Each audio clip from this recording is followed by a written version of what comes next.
Hello everyone. आज हम पढ़ रहे क्लास 10th एनसीईआरटी साइंस के चैप्टर 5 जैव प्रक्रम लाइफ प्रोसेस के एक और क्वेश्चन के बारे में। तो क्वेश्चन ये है कि प्रकाश संश्लेषण के लिए आवश्यक कच्ची सामग्री पौधा कहाँ से प्राप्त करता है, मतलब सोर्स क्या है, कहाँ से प्राप्त करता है। तो सबसे पहले तो हम देख लेते हैं कि प्रकाश संश्लेषण के लिए क्या क्या चाहिए होता है। तो पहली चीज़ है कार्बन डाइऑक्साइड चाहिए, वाटर चाहिए, सनलाइट चाहिए। तो अब हम देख लेते हैं कि कहाँ से प्राप्त करता है। तो कार्बन डाइऑक्साइड जो होता है वो एटमॉस्फेयर से प्राप्त करता है।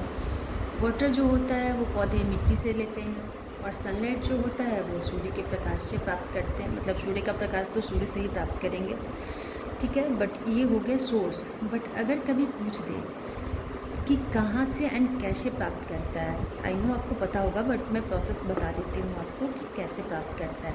तो पहले हम देख लेते हैं कार्बन डाइऑक्साइड। तो कार्बन डाइऑक्साइड प्लांट्स एटमॉस्फेयर से लेते हैं, बट इसे लेते कैसे हैं। तो अगर हम बात करें कार्बन डाइऑक्साइड की, तो मान लीजिए एक प्लांट है, ठीक है,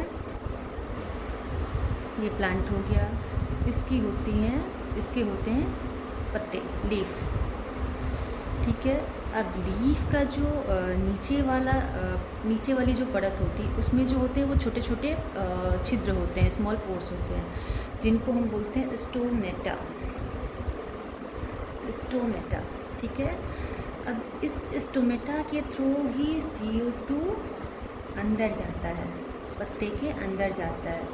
और CO2 जो होता है वो एटमॉस्फेयर में होता है, हायर कॉन्सेंट्रेशन में होता है।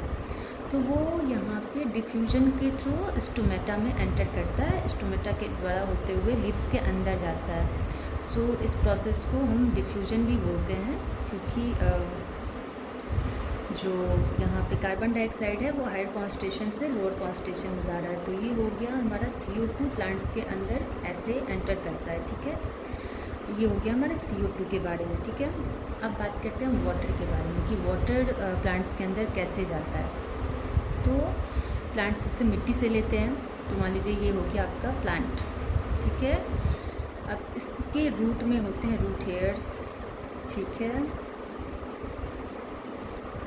अब रूट हेयर्स में जो होता है वो टिश्यूज़ होते हैं, रूट में हो जाए टिश्यू होते हैं, उसको बोलते हैं हम जाइलम, ठीक है।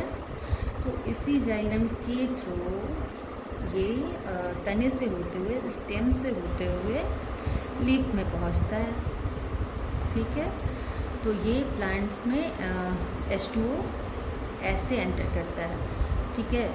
जाइलम के थ्रू यहाँ पे मैंने H2O छोड़ दिया है, यहाँ जाइलम से H2O लिया, देन वो स्टेम के थ्रू होते हुए फिर लीफ में पहुँचता है, ठीक है। तो ये हो गया H2O का रास्ता, ठीक है, H2O प्लांट के अंदर जाने का प्रोसेस, ठीक है। अब बात करते हैं सनलाइट की। तो सनलाइट कैसे जाता है अंदर। तो ये हो गया आपका मान लीजिए प्लांट में होते हैं लीफ, पत्ते। लीफ में होता है क्लोरोप्लास्ट होते हैं, और क्लोरोप्लास्ट के अंदर ग्रीन पिगमेंट होता है जिसको हम बोलते हैं क्लोरोफिल।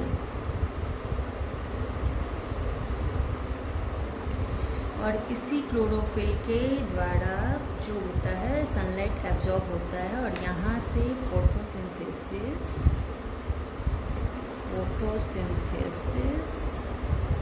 स्टार्ट होता है, ठीक है।